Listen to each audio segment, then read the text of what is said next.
Hello friends, my name is Dr. Rajiv and you are watching my YouTube channel Medical Nerd।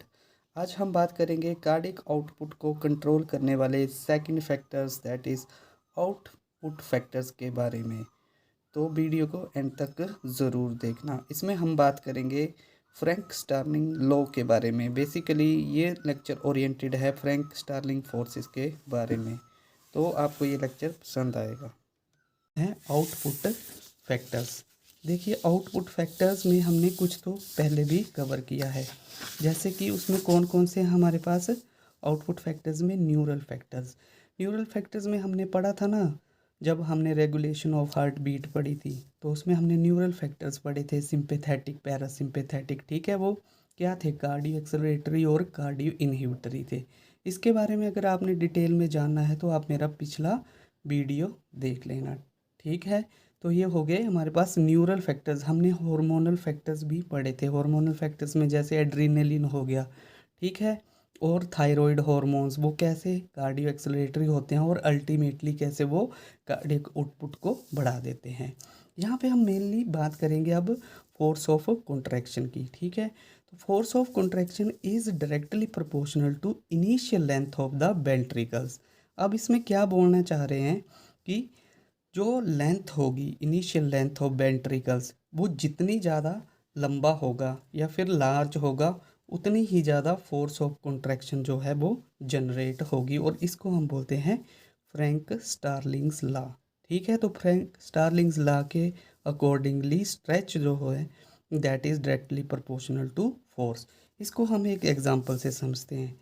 देखिए जैसे कि एक गुलेल होती है, ठीक है। अब गुलेल में क्या होता है कि ये एक रबड़ बंधा रहता है और इलास्टिक। ठीक है, अगर छोटा इलास्टिक होगा तो अगर हम किसी पत्थर को या प्रोजेक्टाइल को फेंकेंगे तो वो थोड़ी ही दूर जाएगी। ठीक है, लेकिन अगर ये लंबा होगा, ठीक है, तो स्ट्रेच इसमें ज़्यादा होगी और फोर्स भी ज़्यादा जनरेट होगी, तो प्रोजेक्टाइल जो है वो अधिक दूरी तक जाएगा।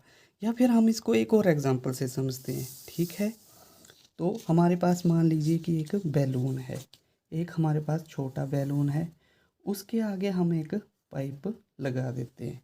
ठीक है, छोटे बैलून से फिर हम मान लो उसको प्रेस करते हैं। ठीक है, तो उसमें फोर्स कितनी होगी? उसमें जितनी फोर्स लगेगी जितना कि इसका साइज़ है। मान लो एक हमारे पास एक बिग बैलून है, ठीक है, बिग बैलून में भी हमने पाइप लगा दी। ठीक है, अब उसमें हमने उसको दबाया, उसमें फोर्स लगाई। ठीक है, तो क्या होगा?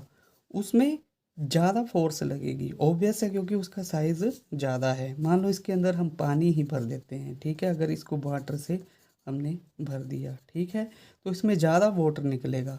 वही एग्जांपल है कि हार्ट का चैम्बर अगर ज़्यादा होगा वेंट्रिकल, तो उसमें ज़्यादा फोर्स ऑफ कॉन्ट्रैक्शन होगी, और force of contraction is directly proportional to stretch, क्योंकि ये क्या बोल रहा है कि force of contraction is directly proportional to initial length of ventricles. जैसे कि हम एक और बात देखते हैं कि हमने बिसल करनी होती है तो हम मुंह को थोड़ा कम फैलाते हैं, क्योंकि हमें कम ज़रूरत है। ठीक है, उसके लिए उतनी फोर्स नहीं लगती है। लेकिन अगर हमने कैंडल को ब्लो करना है तो हम मुंह को कितना फ्लो करते, उसको कितना फुलाते हैं। ठीक है, उसको फ्लो करने के लिए, तो ऑब्वियसली आपको ये समझ आ गया होगा कि जितनी लेंथ ज़्यादा होगी उतनी ही फोर्स ऑफ कॉन्ट्रैक्शन जो है वो ज़्यादा होगी।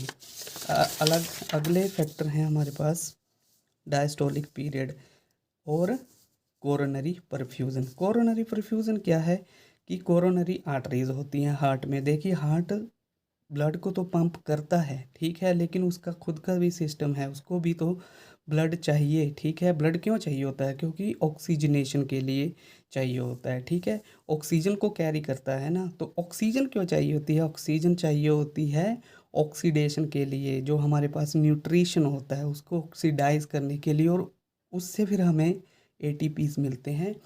उन एटीपीज से फिर हमें एनर्जी मिलती है, उस एनर्जी से फिर जो कार्डियक मसल्स हैं वो कॉन्ट्रैक्ट होती हैं।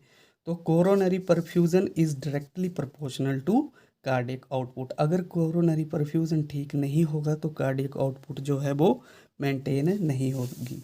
ठीक है, अब है डायस्टोलिक पीरियड। अब हम इतनी दिनों से डायस्टोल और सिस्टोली के बारे में बात करते आ रहे हैं। तो मैंने आपको फर्स्ट लेक्चर में बताया था कि diastole is the nutritional period of the heart. जैसे कि हमें पता है कि डायस्टोल देखिए किस तरह था, ठीक है। एक तो हमारे पास एट्रियल डायस्टोल था, ठीक है। एट्रियल डायस्टोल हो गया 0.7 सेकेंड, ठीक है।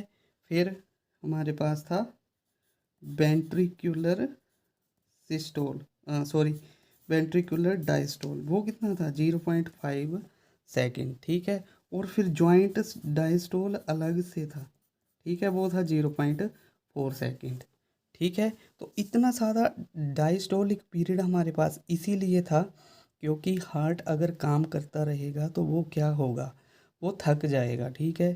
तो हार्ट ना थके इसलिए डायस्टोलिक पीरियड जो है वो ज़्यादा है as compare to the systolic period, और वो एक न्यूट्रिशनल पीरियड होता है क्योंकि उस दौरान हार्ट जो है वो रिलैक्सिंग कंडीशन में होता है और उसकी एनर्जी और ऑक्सीजन की नीड कम होती है, and that is good for the viability of the myocardium. Myocardium अच्छे से काम करता है, ठीक है। तो आउटपुट फैक्टर्स में coronary perfusion and diastolic period are also important. तो होपफुली आपको ये लेक्चर समझ आया होगा।